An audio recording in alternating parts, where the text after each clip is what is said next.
चिमूटभर बाजार घेणारे आहे ना, बाजारी आहे ना, जरा हिशोबात वागलं पाहिजे. हे बसा बरं असते ना पैसे ते बाजार करणारे, हे त्याच्याने नादी लागायचो. त्याच्यासारखा चतुर कोणी नाही. मग कधी ऐकलंय का भजन तुम्ही? ब्रह्मदेवानं सांगितलं, देवादिदेव विश्वनाथाने मला स्वामींचा आवाज सांगितलेला आहे. विश्वनाथाने मला एक लक्षात आलं, कीर्तनाला मान्यता दिली भगवान शिवजीनं नामदेवरायाच्या, कीर्तनाला मान्यता दिली नामदेवरायाच्या, आणि भजनाला मान्यता दिली स्वामींच्या. ब्रह्मदेव कधी भजनाला बसणारी व्यक्तीच नव्हती. आतापर्यंत मला कुठेही पुरावा सापडलेला नाही की पंढरपूरला ब्रह्मदेव फक्त एकदा चालते चोखोबारायच्या घरी भजन करायला, विठाला विठाला विठाला.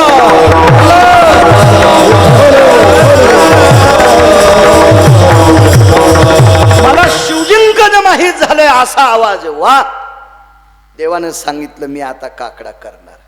आणि मग काकड्याला भगवान पांडुरंग परमात्मा स्वामी जिथं बसायचे तिथं बसले आणि काकडा सुरू झाला. आनंद वाटला, आनंद. त्याच्यात फक्त आरती चुकली, आरती चुकली.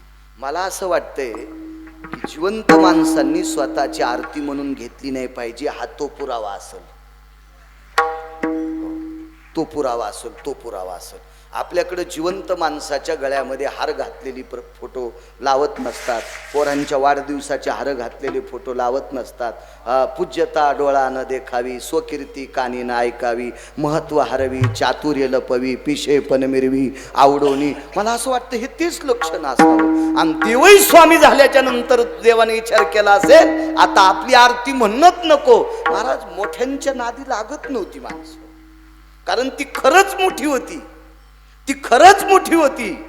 ती कोणाच्याही ताटाखालची मांजरं नव्हती, ती इतकी मोठी होती, इतकी मोठी होती. महाराज हिम्मत नाही झाली कोणाची, काकडा तुम्ही आरती का नाही म्हणली.